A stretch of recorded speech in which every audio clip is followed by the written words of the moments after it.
আসসালামু আলাইকুম রহমতুল্লাহি ওবরকাতুহু। সম্মানিত দর্শক, একটা হাইপোথেটিক্যাল আলোচনা করি। ধরুন নির্বাচন হলো, চমৎকারভাবে নির্বাচন হলো এবং মানুষ দলমত নির্বিশেষে সবাই নির্বাচনের জন্য ভোট কেন্দ্রে হাজির হলো। এমনকি আওয়ামী লীগের যারা লোকজন আছেন তাদের মধ্যে একটা অনুশোচনা বোধ এলো যে আওয়ামী লীগের যে সকল নেতা আছেন তারা তো আসলে আমাদের উপর ছড়িয়ে ঘুরিয়েছেন, আমাদের মাথায় কাঁঠাল রেখে তারা ভেঙে ভেঙে খেয়েছেন এবং ১৫ বছর ধরে সাধারণ যারা নেতাকর্মী আছেন তাদেরকে ঠকিয়েছেন, দেশের টাকা লুট করেছেন। আর সাধারণ নেতাকর্মীদেরকে বিপদের মুখে ফেলে দিয়ে তারা London, America, Jeddah, Dubai, Russia, Malaysia, Singapore সব দেশে গিয়ে পায়ের উপর পা তুলে মৌজ মারছেন আর বিদেশে বসে বড় বড় কথা বলছেন।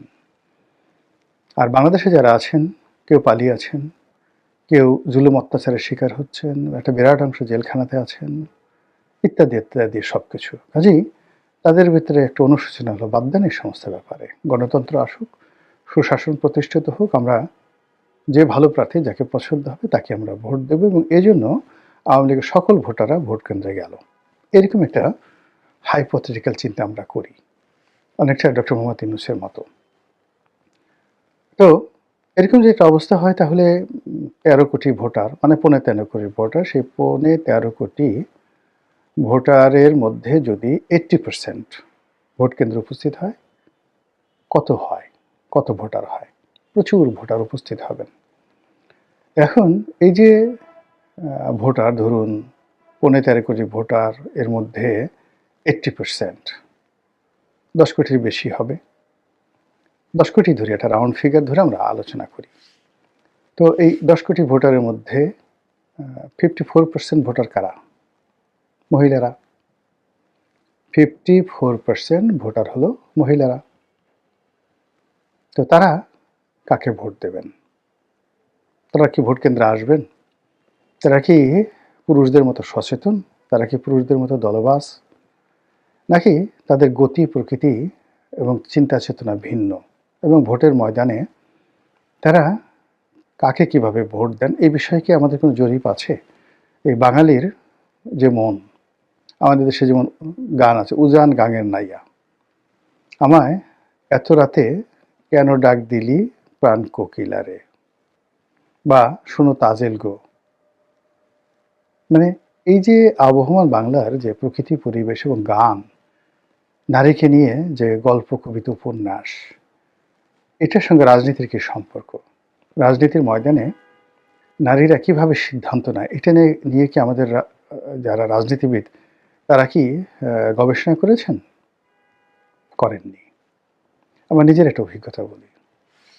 আমি যখন ২০০৯ সনে মানে ৮ সনে ইলেকশনের জন্য গলাচিপাতে গেলাম, তো সেই সময়টিতে যেটি হলো, বয়সে তরুণ ছিলাম, তারুণ্য ছিল, প্রচণ্ড গতি ছিল। ওই সময়টাতে আমার যারা প্রতিদ্বন্দ্বী ছিলেন যথেষ্ট শক্তিশালী ছিলেন। বিএনপির প্রতিদ্বন্দ্বী অত্যন্ত শক্তিশালী ছিলেন।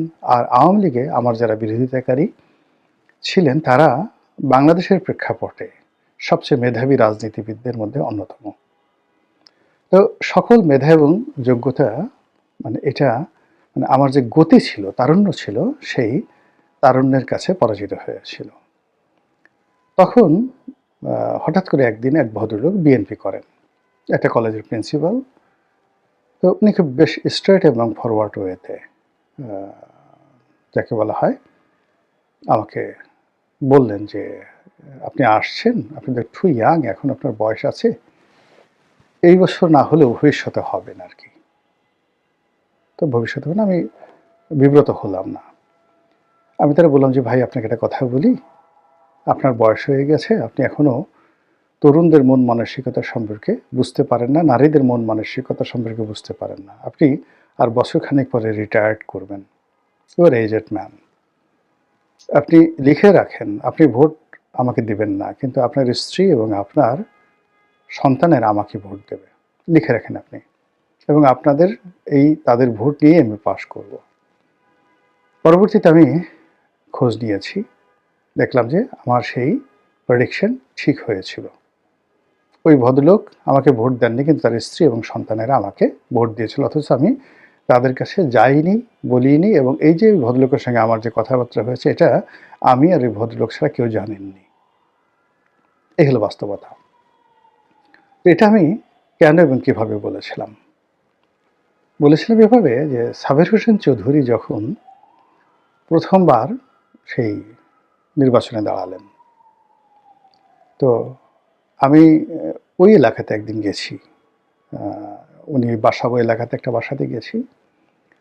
তো নিচতলাতে মানে একটা গলির মধ্যে সাবের হোসেন চৌধুরী নির্বাচনী প্রচারণার জন্য নামছেন। তো নামার পর সেই যে বিভিন্ন বাসার মহিলারা পাগলের মতো সাবের হোসেন চৌধুরী আসছে এই কথা শোনার সঙ্গে সঙ্গে মানে ব্যালকনিতে দৌড়, নিচে দৌড়, মানে তাকে এক পলক দেখার জন্য তার প্রতি যে আগ্রহ, সেটা আমি একেবারে ওই সময়টিতে মানে একটা বিস্ময় বিমূঢ় হয়ে গেছিলাম। হাউ ইট ইজ পসিবল, কেন? তো এই যে বাসায় আমি গেছিলাম, তো সে বাসার মহিলারা অত সচেতন নন, কিংবা তারা সাবের হোসেন চৌধুরী কে, কোন দলের ইত্যাদি ইত্যাদি মানে তাদের জানারও কথা নয়। কিন্তু ওই সময়টাতে নির্বাচনের ময়দানে তাদের একটা ক্রেজ তৈরি হয়ে গিয়েছিল তাদের মধ্যে সাবের হোসেন চৌধুরী সম্পর্কে। সে ধনী, সে হ্যান্ডসাম, লেখাপড়া জানা, শিক্ষিত, সজ্জন ইত্যাদি নানা রকম ইতিবাচক কথাবার্তা। তো ওটা আমার মনের মধ্যে ছিল। তো আমি যখন নির্বাচনের ময়দানে গেলাম, তো সঙ্গতির কারণে আমার যারা প্রতিদ্বন্দ্বী বিএনপি, আওয়ামী লীগের, তারা ওখানে অত্যন্ত পরিচিত মুখ। তারা কি ভালো করতে পারেন, কি মন্দ করতে পারেন, এটা সবার মুখস্থ। তাদেরকে নিয়ে মানুষের কোনো আশা ছিল না। হতাশা ছিল, দুরাশা ছিল, রাগ ছিল, ক্রোধ ছিল। তো আমি যখন গেলাম তখন আমাকে নিয়ে তাদের একটা স্বপ্ন ছিল। এরপরে অনেকে আমার মধ্যে তাদের সন্তানের ছবি দেখতে পেরেছেন, ভাইয়ের ছবি দেখতে পেরেছেন, বন্ধুর ছবি দেখতে পেরেছেন। ফলে নির্বাচনের মাঠে একটা জোয়ার তৈরি হয়ে গেছিল, যেটা প্রার্থী হিসেবে আমি কিন্তু টের পেয়েছিলাম। এই গেল এক। ২ নম্বর হলো যে নারীরা ভীষণ রকম কৌতূহলী, এবং কৌতূহলী মানে অচেনা জায়গার ব্যাপারে তারা খুব দুর্বল থাকে। ২ নম্বর হলো তারা সাবমিশনটা খুব পছন্দ করে, বিনয়টা খুব পছন্দ করে, ভদ্রতাটা খুব পছন্দ করে, এবং মানসিকভাবে ধর্মপরায়ণা হয়ে থাকে। এগুলো মহিলাদের। আর নতুন যারা ভোটার আছে, একেবারে তরুণ যারা ভোটার আছে, তারা মানে যাকে বলা যেখানে তারুণ্য আছে, যেখানে স্বপ্ন আছে, যেখানে গল্প আছে, যেখানে ভবিষ্যৎ আছে, এই জিনিসগুলো তাদের কাছে উপস্থাপন করতে পারে। নাটক আছে, সিনেমা আছে, এই জিনিসগুলো যদি বর্ণনা করা যায় সুন্দর মতো, তাহলে তরুণরা আকৃষ্ট হয়ে যায়। আমি ছোটোকালে আমরা যখন সেই আমাদের তো পুরো পরিবারই আওয়ামী লীগ করতেন। তো আমাদের গ্রামে সেই 4-5 যারা পড়তো, আপনি চিন্তা করেন সেই বঙ্গবন্ধুর জামানাতে, আমার এখনো মনে আছে।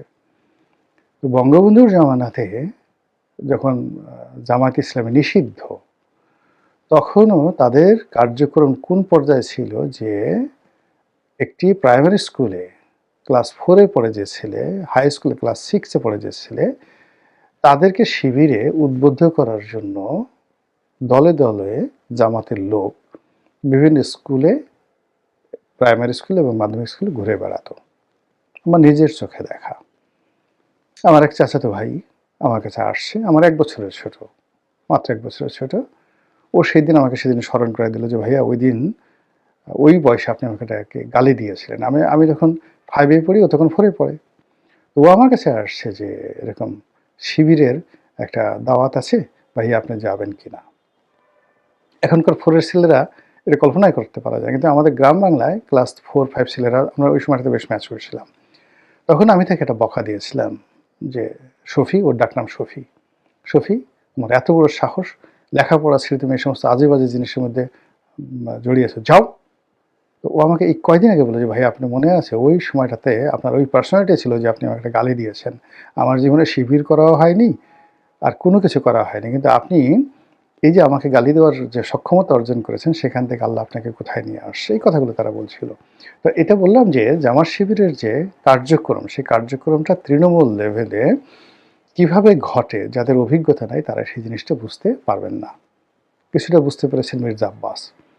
মির্জা আব্বাস বুঝতে পারার কারণেই তিনি রীতিমতো বিক্ষুব্ধ হয়েছেন, সংক্ষুব্ধ হয়েছেন এবং মুখে যা আসে তাই কিন্তু তিনি বলে ফেলছেন জামাত সম্পর্কে। জামাতের মহিলারা যে এই মুহূর্তে প্রচার চালাচ্ছে, প্রোপাগান্ডা চালাচ্ছে। আমার নির্বাচনী এলাকায় গলাচিপার ঘটনা শুনান। গলাচিপাতে সেই ওখানে তো আমি যখন ছিলাম শিবির, জামাত এগুলোর নামগন্ধই ছিল না। আমার ধারণা ছিল ১,০০০-৫,০০০ লোক জামাত শিবির করে। কিন্তু ২০১৫ সনে এসে মানে সরি ১৮ সনে আমি যখন বিএনপির নির্বাচন করতে গেলাম, তখন যেহেতু জামাত শিবিরের সঙ্গে ঐক্যবদ্ধ ছিল, জামাত শিবিরের লোকজন দেখলাম এবং ওদের কাছ থেকে জানলাম যে ওদের ১৫,০০০ একদম লিস্টেড ভোটার আছে। এটা ২০১৮ সনে। তো ২০১৮ সনে যদি ২০০৯ সনে ছিল ৫,০০০ ভোট, আর ২০১৮ সনে যদি ১৫,০০০ ভোট হয়ে থাকে, তাহলে এই সময়টাতে তাদের ভোট না হলে ৩০,০০০ হয়ে গেছে কম করে। এবং তারা এই ৩০,০০০ ভোট হলো তারা যেখানে বলবে সেখানে দিন দুপুরে সবার সময় তারা সিল মারবে। কিন্তু আমার নির্বাচনী এলাকাতে যে ৪.৫ লাখ ভোটার আছে, সেই ৪.৫ লাখ ভোটারের মধ্যে যদি ধরেন ২.৫ লাখ বা ২ লাখ নারী ভোটার আছে, এই ২ লাখ নারী ভোটারকে টার্গেট করার জন্য জামাতের নারী কর্মীরা প্রত্যেকটি মহিলার কাছে চলে গেছে। তাদের যারা প্রতিপক্ষ মিছিল করছে, মিটিং করছে, স্লোগান করছে, এক পক্ষ আর এক পক্ষকে হুমকি ধামকি দিচ্ছে, কিন্তু বুকের মধ্যে একটা কোরআন শরীফ রেখে, একটা জায়নামাজ নিয়ে, একটু আতর নিয়ে, মানে কোনো মহিলার কাছে গিয়ে জামাত ছাড়া এই পর্যন্ত কেউ দাওয়াত পাঠায়নি। এভাবে ধরেন বাংলাদেশের যদি ৫.৫ কোটি মহিলা ভোটারদের কাছে জামাত ইতিমধ্যে তাদের দাওয়াত পৌঁছে দিয়ে থাকে, তার মধ্যে কতজন মানুষ কমিট করেছে, কতজন মানুষ বায়াত গ্রহণ করেছে, কতজন মানুষের মন নরম হয়েছে এটা আমরা জানি না। কিন্তু মহিলাদের একটা চরিত্র হলো তারা কথা দিলে কিন্তু কথা রাখে। মহিলারা ইন জেনারেল কথা দিলে কথা রাখে। তো সেক্ষেত্রে কত মানুষ জামাতকে ভোট দেওয়ার ব্যাপারে কথা দিয়েছে। ফলে ভোটের দিন যে ভোটারের উপস্থিতি, এবং সেখানে যদি মহিলা ভোটার উপস্থিতি খুব বেশি হয়, বিএনপির বাস, কোনো সন্দেহ নাই।